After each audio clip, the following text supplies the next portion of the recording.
Hi everyone, this is Brittany Masick and I'm happy to be coming to you today with the sunlight streaming in through the windows. It's a beautiful 36 degrees today, and I wanted to share with you more about the mental illness of depression. So even though today we can see the sun is shining, the temperatures are warming, and things are looking up and spring is coming, there are still people who battle this mental illness every single day, no matter what the weather is or what time of year.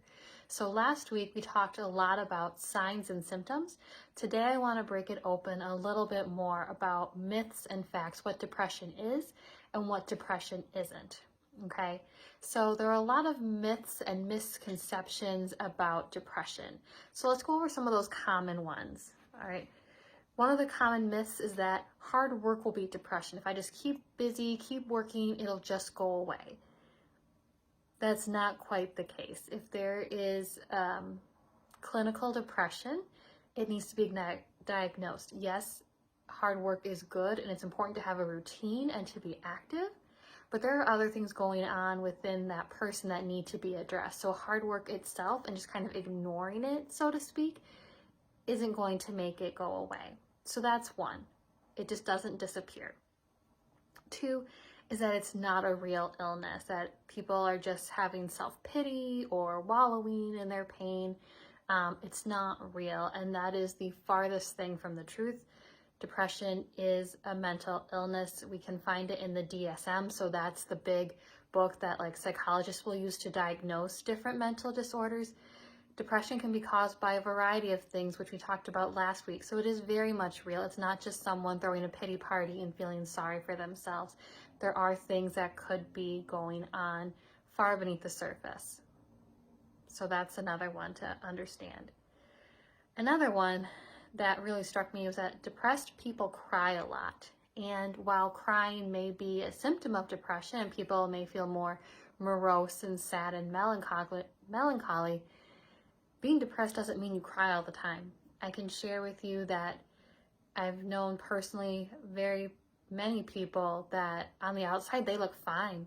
They have a great job, they have a great family, they did well in school. Their life seems perfect from the outside. And yet there's this numbness, there's this rawness, there's this just unexplainable pain that can't be treated just by, a happy do-good attitude. With that best support system, with loving family and friends, with all the accolades, there still can be that feeling of depression within inside of you, and that it triggers more than just feeling sad sometimes. There really is something deeper going on. So it's not just crying, but it can affect anyone and everyone. There's a myth that depression only hits older adults, later in life. And that's not true. Yes, older adults, age 65 and older can suffer from depression. But in one of my classes I was just studying in human development, it was pointed out that young adults ages 18 to 25 have some of the highest risks of depression.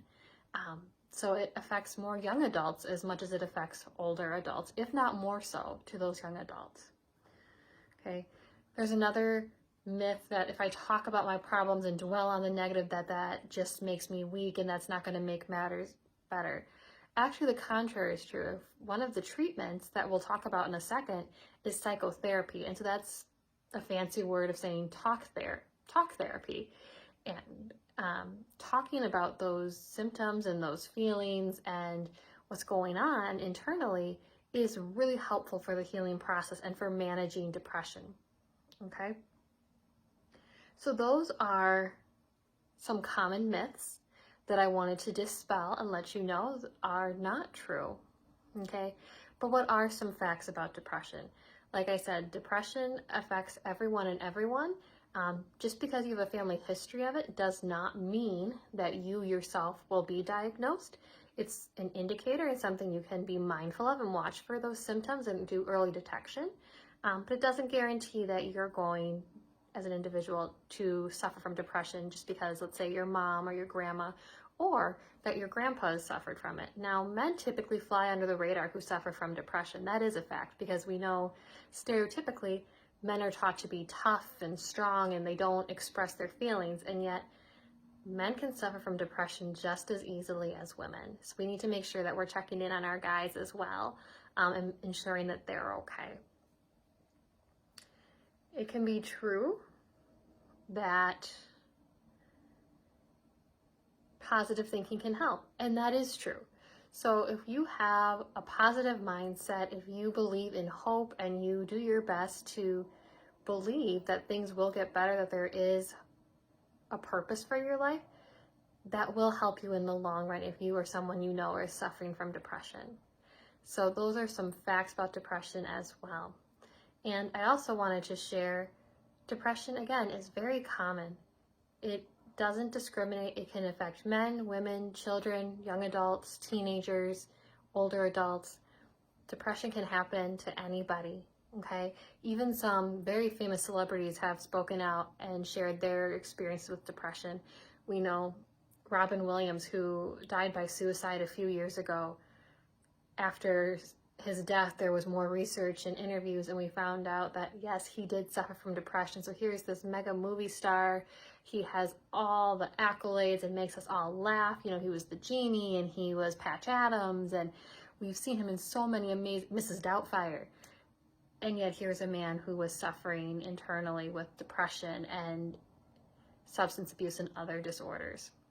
J.K. Rowling, who wrote the Harry Potter series, said she had suffered with depression, and some of the Dementors from her books mirrored that as a way for her to express that pain and that those feelings she was having inside when there were no words and she wasn't quite sure how to articulate it. She used the Dementors as a way to express that feeling. Okay, Gwyneth Paltrow, I know, came out shortly after she had her second son and talked about postpartum depression, which is a form of depression, and how that transition from being pregnant to not being pregnant affected her, and just those hormone changes and things like that. Okay, so it can affect everyday people like you and me, where we don't have the celebrity status, or can affect celebrities like Robin Williams, Gwyneth Paltrow, even Michael Phelps. I know he's come out recently with a lot of commercials about seeking help and getting treatment. So decorated Olympian can still suffer from depression. Okay, so let's talk about, since Michael Phelps is one who has spoken out about treatment and options, let's talk about a few of those. So first of all, again, if you or someone you know is depressed and is contemplating suicide, please call 911 right away. Please seek immediate help and assistance. If you or someone you know is depressed, if the feelings have and symptoms that we talked about last week have lasted for more than 2 weeks, you might want to call your doctor, and they'll be the ones to kind of help you figure out what's going on. Okay, so treatment can be in a variety of forms. One form, like we mentioned earlier, is that talk therapy. So finding a good counselor or mental health professional to help you work through those things. And there's a variety of different techniques that counselors can use with you. And like any regular doctor, you need to find the counselor that fits best for you. It might not be the first try, but don't give up. There is the right counselor out there for you. We have a lot of great counseling centers and resources in the Fox Valley. I know one that I've had experience with by bringing in for talks and discussions about various mental health topics is Samaritan Counseling. I know there's Catalpa Health for Children. So those are two just right off the top of my head that I've had connections with in the Fox Valley, but there are a surplus of others as well. Along with talk therapy and seeing a counselor is medication, and that's another thing. And again, talk to your doctor, because there are a variety of different medications, and you will have to find the right dosage for you and the right medication for you. What works for one person is not going to work for another. So it's really important to consult with your doctor. And then lastly, there are support groups and other resources out there. In the Fox Valley, we have an organization called NAMI, and it's the National Alliance of Mental Illness. And they have groups that meet. They have a variety of resources and content that help people who are suffering from depression and other mental illnesses. So make sure you check them out as well. So I just want you to know that no matter where you are or what you're doing today, that you are loved, that you are valued, you are important, and you make a difference in this world. So on behalf of Kaukauna Catholic Parishes, we just want to wish you well and God's blessings upon you, and to know that you are special. Take care, and we'll see you next week.